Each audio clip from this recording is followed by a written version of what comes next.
On Monday, August 22, 2022, well-known and publicly renowned cheer coach Scott Foster drove his car to Paris Mountain State Park, just outside of Greenville, South Carolina. He parked his car, the license plate reading Rockstar, and soon thereafter, he shot himself in the head. Just before the cheer season was to begin, one of the most successful coaches in the business killed himself. Why?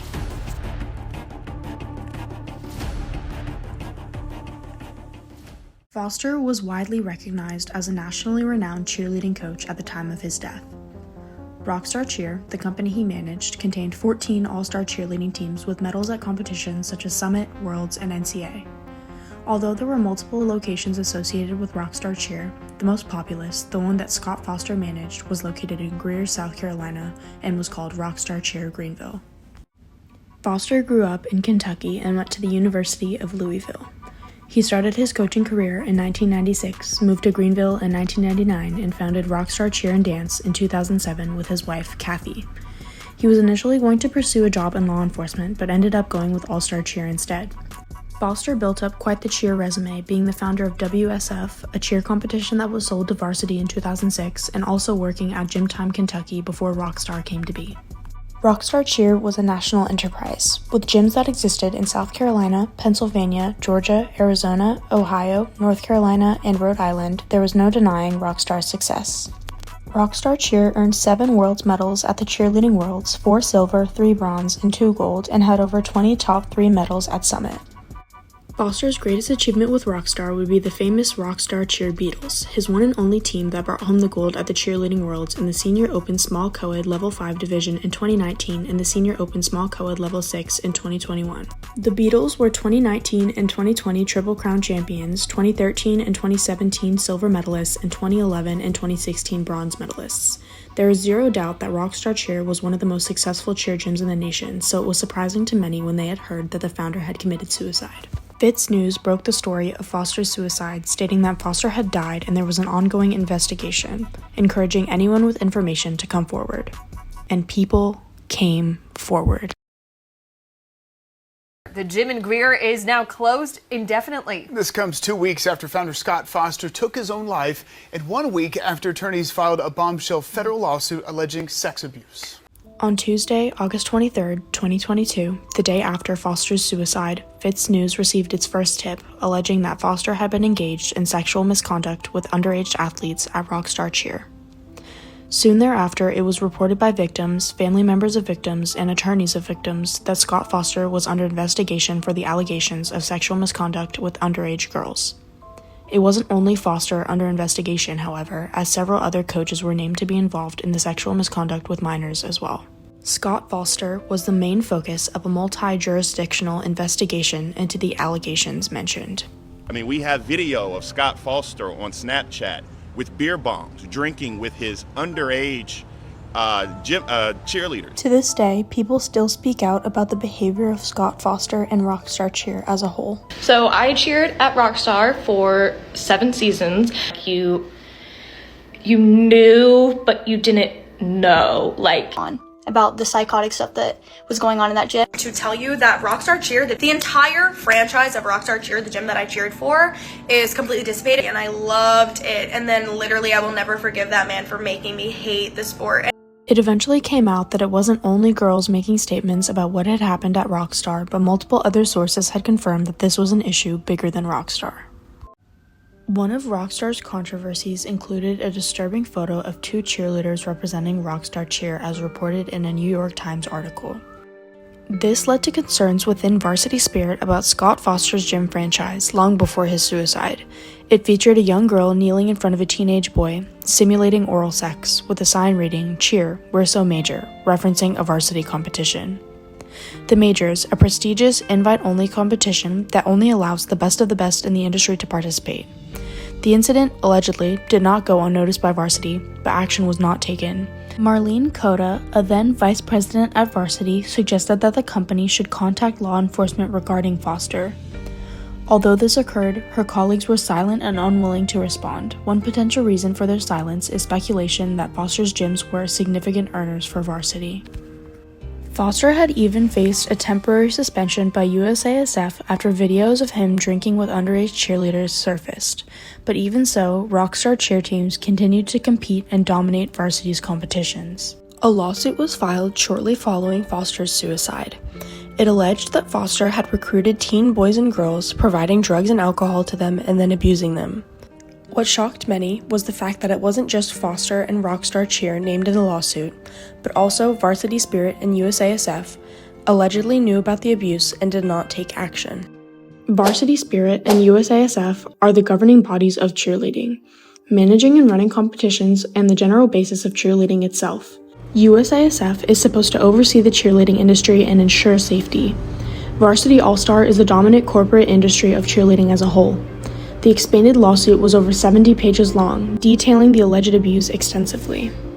More than 100 athletes alleged abuse at the hands of the coaches by the time the lawsuit had progressed, but it wasn't until April 2024 when a settlement had been reached.